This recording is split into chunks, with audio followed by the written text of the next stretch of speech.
Hi, welcome back. Now, I know I'd said I'd planned to finish Zonka Arendt's How to Take Smart Notes in preparation for a deep dive on the subject, but I have to confess I haven't really advanced much since last week. Now, there's two principal reasons. The one is those inevitable daily living circumstances beyond your control. In our case, besides the trials and tribulations of my father-in-law, 92 with a broken femur, there's also been a small invasion of a family of rats in our house, which we've now fortunately dealt with. It wasn't a sort of biblical pestilence. If you've seen the footage of what's going on in Australia, nothing like that. A family of 4, but they still needed dealing with, and they have been. So it's been a bit busy at home, but also there's another reason, and I'm sure a lot of you can identify with this. I don't read one book at a time. I mean, maybe you should, maybe you shouldn't. That's a topic for another debate. There's pros and cons, but I don't. And the other book that's been taking up my time has been really drawn me in. Very, very interesting. It's entitled Several Short Sentences About Writing by an American writer, Verlin Klinkenborg. Lovely name. Hope I pronounced it correctly. And he's a sort of very much a literary highbrow type of figure. I think he's been an editor at the New Yorker. He's taught at universities, written books. I was thinking highbrow versus lowbrow, or in my case, for a long time it might have been when the money was running low in England, it would have been not lowbrow but lowenbrow, but that was pretty lowbrow too. Anyway, Verlin Klinkenborg has written this book, Several Short Sentences About Writing, and it is fascinating, but not an easy read. Now, it's about writing, and at least on some level, smart notes, how to take smart notes, is also about writing. I mean, it's about how to take notes that lead to productive and insightful writing. So there does seem to be a lot of overlap in that regard, but once I started reading initially, I thought, well, these are two very different subjects. The one is all about academic writing and about being productive and writing papers and books and so on, and the other is very much about writing for writing's sake, and writing things that are to be read as an end in itself. But as I've got deeper into the books, I can see how they really are very often talking about the same thing, just coming from completely different positions. And I thought that's what I'd like to talk about today, because it was not a revelation, but a sort of sudden insight, and that in itself is in keeping with the motivation behind How to Take Smart Notes, is the way we link disparate ideas to generate new ones. So, what's several short sentences about writing all about? If I was to kind of sum it up, not quite an elevator pitch, I'm not selling a new wonder product or a film treatment, but if I was to sort of sum it up briefly, what he's talking about is a way around the difficulty people have writing, and his Verlin's sort of great insight is to, look, just say what you want to say. Say it with as simple a sentence as possible that has clarity and encapsulates your idea. And strip out everything that you don't need. Now, how does this generate into a book? His point is that you simply write one sentence and then another sentence and then another. You are continually writing and revising, and it's a very, very organic process. And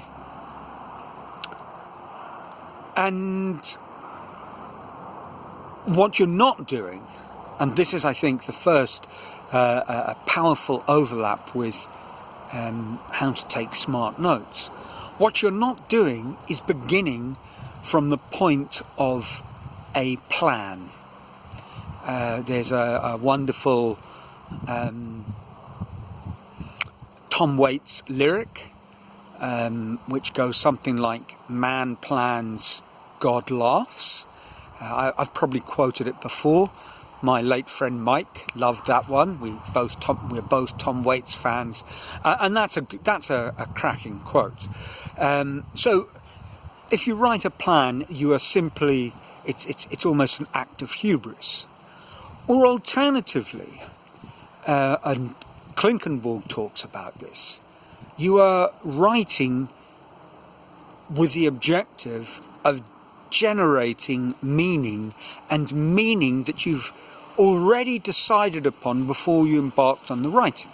And over the last year, I've seen my share of the webinars and webinars. Strange new words. Anyway, I've seen my fair share of them about writing, and inevitably these kind of online freebies are aimed at eventually selling you a how to write type of product. I just settled for the freebie, which seems to have enough information for my purposes.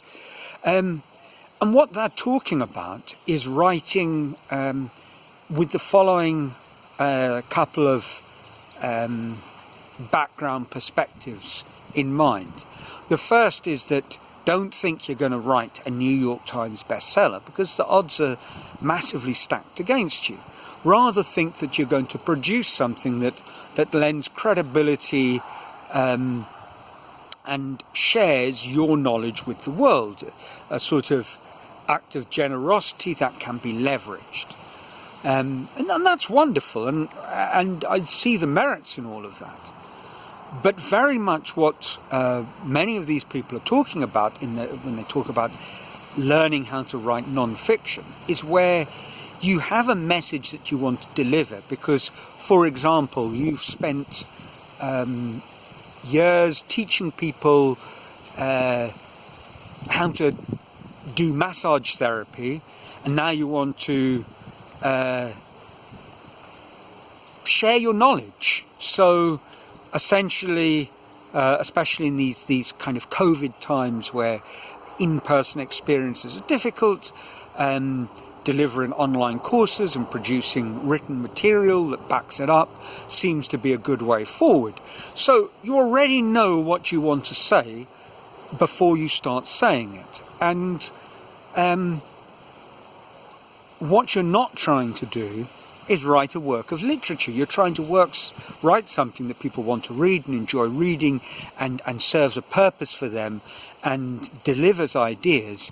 But the writing is a medium rather than an end in itself. And Klinkenborg is definitely talking about writing where what you're going to produce is beautiful writing. One of the guys that has something interesting to say on how to write is a chap, Tucker Max, who runs a company, Scribe Media, that does ghostwriting and teachers writing and all sorts of related things. Tucker Max wrote an enormous bestseller. In fact, he wrote a few of them, but his most famous book is I Hope They Serve Beer in Hell, which is a sort of humorous or scandalous frat boy collection of tawdry tales. So I can certainly sympathise with his book. And in one of his online presentations, he talks about the books that are already out there and why his scribe method is the alpha and omega. And one book he's quite scathing of is Bird by Bird by an American writer, Anne Lamott, which is a truly wonderful book, very witty, very beautifully written, but although it does have a lot of advice, its core messages, writing is hard, and don't expect anything, buckle up for a tough road, but it's worth it if that's what you want to do, if you want to write and you want to be a writer. And he takes issue with that, because really he's trying to sell people the idea that writing is going to be a lot of work, but is on some level not hard, that it's something that you clearly can do. And that's not something that Anne's saying, and it's not really something that Verlain's saying. They're saying that, sure, you probably will, you will improve your writing, but it's a long, hard journey, and end results are not guaranteed at all. And by that I don't mean the sort of external validation. I mean getting to write good quality, great prose or great non-fiction. So that's Verlaine. Smart Notes seems to be something very different, because it's all about research, and it's very meaning driven. But in a way, it's all there's a twist once again. It's about generating new meaning, and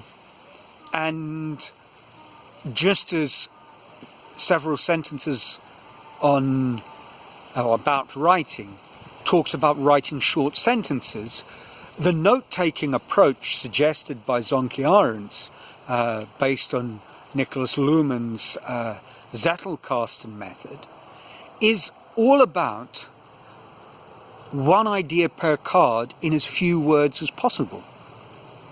In other words, not short sentences, a short sentence. That's what it's all about. And it's all about generating new meaning by finding surprising, unexpected connections between your short sentences. And that's what Verlaine Klinkenborg's book, in many ways, is all about. You write a sentence and another sentence, you move forward, you go backwards, you revise, you reshape, you revisit, and something grows out of all of that. And that's really been quite a fascinating insight to me, that yes, the outline's a wonderful thing, but it kind of paints you into a corner. I have a book that I'm working on, and I have an outline written. So I started thinking, but does this mean that I just throw my outline away? And Verlaine, in fairness, doesn't suggest that. He says at the beginning, you may well find the outline helpful. So thank you, Verlaine, that sets my mind at rest. The last few months have not been a waste of time. But I have started to think that perhaps there's another way of dealing with your outline. Once you have that outline as a sort of structure, you use it as a starting point for several short sentences and lots of smart notes. And, the whole Zettelkasten idea, another parallel with Klinkenborg's sort of main idea is that he suggests that you don't have the normal note-taking categorization, of classes and subclasses of ideas. Rather, you take two notes and then you think, where might I find this useful? What might it link into? And organically you start to generate the connections rather than you try and fit your notes into something prearranged. So, 2 different books, but with an enormous amount in common. Maybe I'll have finished How to Take Smart Notes by next week, but I make no promises. You know, this week it was rats, maybe next week it'll be snakes, or heaven forbid spiders. It's not the rainy season, so I think I'm safe on the spider front, because I really don't like spiders. Anyway, until next week, I trust you're safe and well, and your lives are filled with joy. So from a sunny Brazil, ciao.